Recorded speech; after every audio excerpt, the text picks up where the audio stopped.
구독, 좋아요.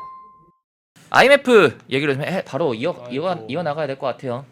여러분들, IMF가 19일 언론 보도 통해서 충격적인 소식이 전해졌죠. 국내 언론 보도에서 막 쏟아지기 시작했는데 IMF가 우리나라 대한민국 국가 부채에 대해서 엄중한 경고를 했습니다. 근데 이에 대해서 이재명 정권 인사들이 어떤 말 했는지 살펴볼게요. 이재명 정권 김용범 청와대 정책실장은 이렇게 말했습니다. 자극적인 헤드라인이다. 그러니까 이 환경비즈니스가 이런 식의 기사를 올렸어요. 한국 나라빚 경고, IMF의 엄중한 경고라는 이런 보도를 했는데 이에 대해서 자극적 헤드라인이라고 지적을 하면서 부채 비율 정치적 프레임으로 과장되거나 단순화된다라고 반박을 했는데요.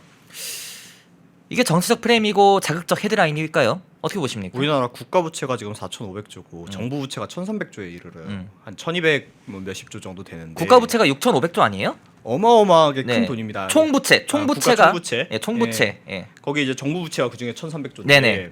엄청난 돈입니다. 우리나라가 엄청난 요즘에 계속 추경 많이 하고 그래갖고 뭐 옛날에는 사실 1년 정부 예산 300조 이런 시대였는데 지금 400조, 500조 막 이렇게 엄청 갖다 쓰잖아요. 예.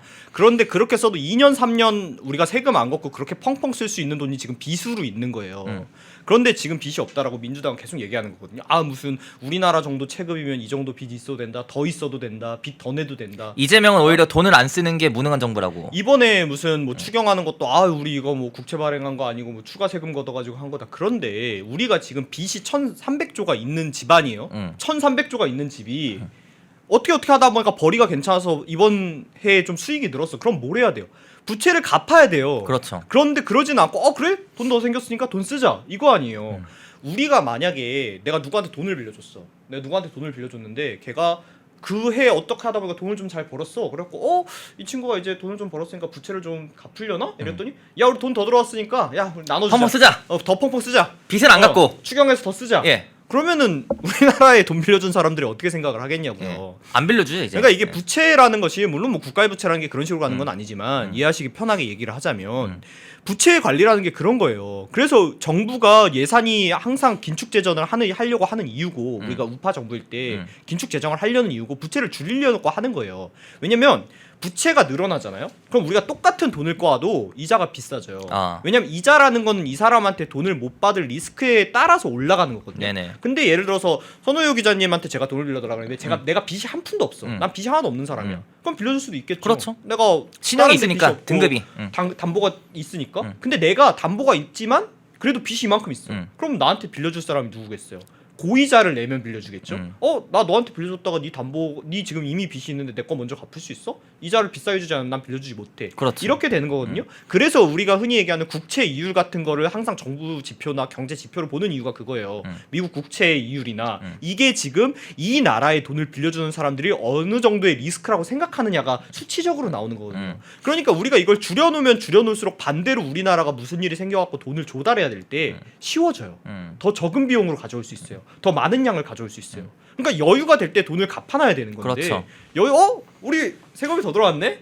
뭐 선거도 앞이고 국민 물어볼까? 여러분들도 소고기도 좀 드시고 하셔야 되는데 물어볼까? 이렇게 지금 하는 거예요. 이거는 지금 우리나라의 정부에 운영하고 있는 대통령이라는 사람과 그 정부 중앙 인사들이 국가라는 것을 어떻게 생각하느냐. 자기네들 그냥 몇 년 빼먹을 진짜 돗대기 시장처럼 생각하고 있다는 것밖에 안 돼요. 국가의 미래를 생각한다면 부채 이렇게 퐁퐁 늘리겠어요? 자기 돈이면 이렇게 빚 퐁퐁 늘리겠어요? 절대 못하죠. 절대 안 하잖아요. 이거 어차피 남의 돈이고 국민이 갚을 거고 내가 갚을 거 아니니까 펑펑 쓰는 것 뿐이에요. 그러면 이제 다음에 정권 바뀌었을 때 또 우파애들이 열심히 갚겠죠. 또 보수 정권은 긴축 재정 한답시고 긴축 재정 지난 한다고. 윤 정권 때 난리도 아니었어요. 진짜 돈 아껴 쓴다고. 빚 한번 줄여보려고 그리고 부동산 잡으려고 난리도 아니었는데 지금 그러니까 여러분들 그래갖고 그때 윤석열 대통령 때 제가 국민의힘 대변인 할 때 제일 열받았던 게 뭐냐면은 그래놓고 민주당 애들이 뭐뭐뭐에 복지 예산이 필요한데 예산 안 푸십니까? 너네가 빚을 이만큼 물려줘 놓고 우리한테 돈을 어디서 쓰라고? 야 너네가 좀 국간을 딱 그래 이제 우리가 정권을 잡았으니까 우리도 뭐 좋은 일 좀 해보고 나라를 위해서 예산을 쓰자 하면 딱 열어봤더니 빚 문서밖에 없어. 다 빨간 딱지 붙어 있고. 빚 문서밖에 없어. 동지 없고 그래갖고 야 우리 좀 아껴 써야겠다. 뭐 우리 좀 예산 좀 삭감하자. 그랬더니 그 예산 삭감했다고 들어눕고 제가 그때 진짜 답답해가지고 죽는 줄 알았는데 또 이거 펑펑 쓰고 다음 정권한테 어떻게 뭐라고 하는지 여러분들 꼭 기억해 두셨다가 메모해 둬야 돼요. 네. 근데 쟤네들이 메모해둬도 뭐라 하는지 봅시다. 안 들을걸요. 그렇게 말해도 그땐 그때고 막 이러지 않을까요? 그때는 꼭 써야 됐고 뭐 이러겠죠. 그러니까 이게 여러분들 이해하기 쉽게 말씀드리면은 여러분들 회사 기업에 빚이 많으면요, 빚이 쌓이다 보면 어떻게 됩니까? 회사 망합니다. 파산하는 거예요. 부도가 나죠. 부도가 납니다. 나라라고 안 그럴 거예요. 물론 조금 구조가 다릅니다만은 큰 틀에서는 다를 게 없어요. 그렇게 해서 우리가 지난 1998년 그때 국가 부도가 왔던 겁니다. 예, 그렇게 왔던 거예요. 빚이 쌓이다 못해 빚이 쌓이면은 외국에서 해외에서 우리나라를 불신하게 됩니다. 돈을 꿔줬던 국가들이 안 꿔주게 됩니다. 그러면은 우리는 견디다 못해 기업들부터 무너지는 거예요. 기업들이 해외 기업들에게 해외 나가서 돈을 꿔서라도 기업 비즈니스를 해야 되는데 그러지 못하고 이전에 빌려놨던 것들이 다 있는데 갚을 능력은 안 되고 줄줄이 도산해서 국가 부도까지 오게 되는 겁니다. 이번에 국가 총부채가 6,500조라고 말씀드렸죠. 심각한 겁니다. 이번에 IMF가요, 이게 이렇게 말을 했어요. 한국과 벨기에를 콕 찍었습니다. 보고서에서 한국과 벨기에를 콕 집어서 부채 비율의 상당한 증가가 예상된다고 콕 짚어서 말을 한 겁니다. 한국의 GDP 대비 일반 정부 부채 비율이 올해 54.4%에서 내년 56.6%로 상승할 것으로 예상을 했습니다. 이거 진짜 심각한 겁니다. 그러니까 우리가 IMF 사건을 한번 겪어봤잖아요, 우리 국가가. 그러니까 IMF가 어떤 기관인지 다들 아시잖아요. 국가가 부도가 났을 때 국제금융에 우리가 돈 빌려주십시오 하고 돈을 꺼오는 데예요. 그러니까 여기는 뭔가 사금융처럼 운영되는 곳은 그렇죠. 아니에요. 그러니까 반대로 여기에서 우리한테 얘기를 하는 겁니다. 야, 너네 나중에 또 우리한테 이래가지고 돈 빌려달라 소리하지 말고 미리 관리 좀 해라고 얘기를 한 거예요. 예. 왜냐하면 이 사람들 입장에서도 니네 망하면 우리가 돈 빌려줘야 되잖아. 근데 그러면 우리 그거 회수하려고 너네한테 이렇게 할 건데 너네 감당돼? 그렇게 되기 전에 관리 잘 해라고 얘기를 한 겁니다. 무슨 얘기냐면요, 우리나라 부도 적신호가 떴단 얘기예요. 1차 경고가 들어온 겁니다. 그런데도 아유 뭐 저거는 IMF의 기준이 뭐 안 맞고 뭐 제목이 자극적이고 정치적 프레임이니 뭐니? 이거 저거하고 똑같아요. 예를 들면은 뭐 와가지고 아빠가 맨날 아야 뭐 나 저기 국민들한테 저기 저 돈 뿌려야 되니까 저 나 저기 뭐 저 재난지원금 나눠줘야 되니까 뭐 집에 돈 없어. 아 여보 우리 지금 빚이 얼만데 또 어떡하려고 그래요. 당신 왜 그렇게 자극적이고 왜 이렇게 극단적이야? 내가 맞아. 나중에 다 왜 갚을 이렇게 수 있어. 비관적이야? 왜 이렇게 비관적이야? 아 그까지 나 못 믿어? 야 우리 부채 이 정도 우리 집이 가오가 있는데 이 정도 빚 어때? 괜찮아. 야 돈 좀 가져와 하고 쓰는 거예요 아빠가. 그러면 우리 자식들이 그 아버지를 보는 시선이 어떻겠습니까? 그 아버지는 그 자식을 어떻게 생각하면 그따위로 구는 거겠습니까? 그게 지금 이재명 대통령과 우리 국민의 관계예요. 그거 너무 슬픈 일이죠. 그러니까 여러분들 이게 진짜 벨기에를 왜 꼭 짚었냐면은 벨기에도 심각해요. 진짜 유럽 국가들이 다 경제가 지금 안 좋은 상황인 건 맞지만은 벨기에는 그 중에서 굉장히 심각한 건데, 여러분들 우리가 벨기에랑 같은 선에 놓인 겁니다. 동급으로 엮인 거예요. 아니죠. 동급이 아닐 수도 있습니다. 왜냐면은 이제 추경이 시작되면요. 더 위험해지죠. 더 위험해지죠. 26조였나요? 그게 추경이? 우리가 보통 한 해에 지금 예산을 한 400조에서 한 500조 정도씩 쓰는데 26조면은 또 엄청나게 추경을 한 거예요. 그렇죠. 그러니까 일단은 그러면 작년에 민주당이 완전히 장악하고 있는 지금 국회에서 그 예산안 추경 그 예산안 확정을 해준 거 아닙니까? 그럼 그 사람들부터 일단 사과를 해야죠. 아 저희가 예산안을 잘못 짰습니다. 그래서 아직 3달 4달밖에 안 지났는데 26조가 더 필요하게 됐습니다. 죄송합니다. 저희가 계산을 잘못했습니다. 라고 얘기를 해야 되는데 뭐 신났어 지금. 당당하던데 오히려?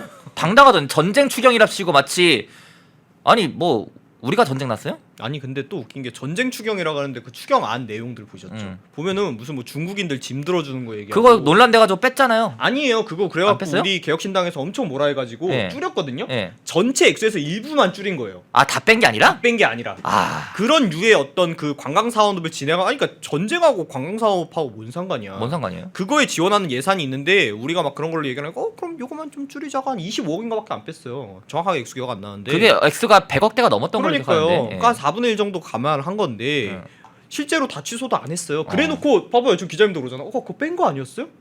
아니 분명히 저는 거라니까. 뭐 정청래 민주당 대표가 그래놓고 실제로 다 빼지 않았어. 아, 일부 몇 개 진짜. 항목만 빼고 나머지는 또 그대로 진행을 해버렸어요. 국민들을 완전히 바보로 하는구만. 그러니까 이런 식으로 국민들한테 진짜 눈속임 하는 거죠.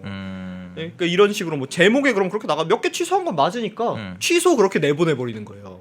언론들도 진짜 다 썩었습니다, 여러분. 진짜 안타깝습니다. 예, 언론들도 썩은 언론들이 너무나 많고요. 그러니까 소위 언론 환경은 저희가 이제 더 자세히 매일마다 피부로 느끼고 있는데 실제로 다른 매체 기자들 얘기를 들어보면은 그 어쩔 수 없다라는 그런 반응들도 근데 나와요. 솔직히 좀 불쌍하기도 한 게 물론 그분들이 언론으로서 좀 더 양심 있게 하셔야 되는 것도 맞지만 이번에 뭐 조폭력 누서 이런 걸로 SBS한테 때리는 거 봐요. 대통령 서술 무서워가지고 뭐 제대로 하겠나. 근데 저는 그래도 언론이라면은 그렇죠. 저는 여러분들 기억하실 겁니다. 그 언론이라면은 원래 언론이 다른 곳이 다 무너져도 언론만은 그대로 굳건하게 자리를 지키고 있어야 그나마 국민들이 언론에게 지지를 보내고. 근데 요즘은 나라가 이꼴인데도 국민들이 언론을 오히려 더 보기 싫어하잖아요. 그게 언론들 스스로 자초한 거예요. 저희 펜앤마이크는 뭐 언론 아닙니까? 언론이자 방송국으로 같이 하고 있는데 저희는 뭐 그런 게 없겠어요?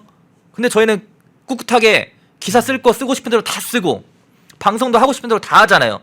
저희는 언중이 안 갑니까? 저도 언중이 갔다 왔어요. 예?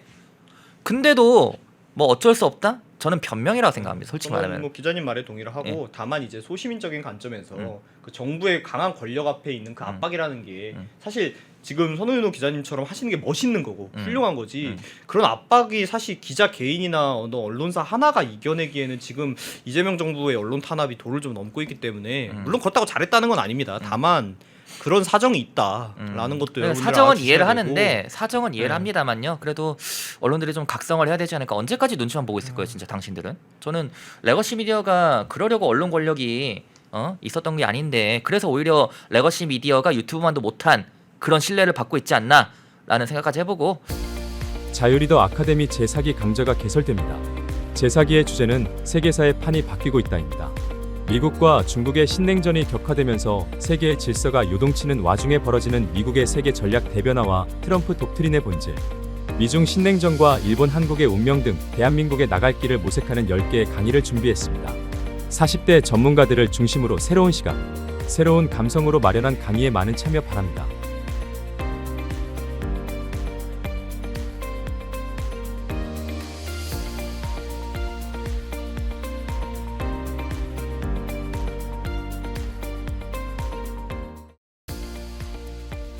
시청자 여러분 안녕하십니까. 펜앤마이크 선우윤호 기자입니다. 오늘은 제가 저번에도 한번 광고를 했었던 알부민 울트라 맥스 제품을 소개하려고 합니다. 남재현 원장이 직접 배합한 알부민 울트라 맥스, 이미 판매 건수 300만 돌파로 너무나 유명한 제품인데 이번에 저희 펜앤마이크에서 특별히 준비한 게 있습니다. 바로 2+2 이벤트입니다. 2개를 구매하시면 2개를 더 얹어서 드리는 그런 이벤트를 준비를 해보았는데요. 지난번에서도 너무나 반응이 좋았고 폭발적이었습니다.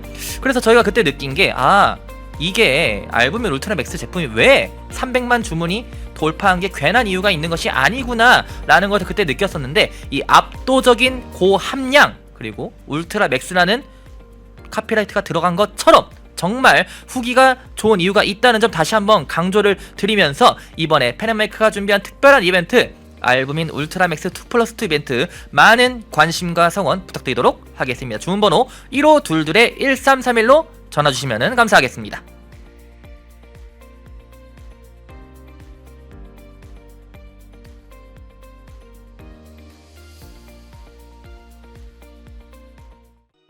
펜앤마이크에서 추천하는 영상도 보고 가세요. 다른 영상도 즐기시려면 구독 버튼을 꼭 눌러주세요.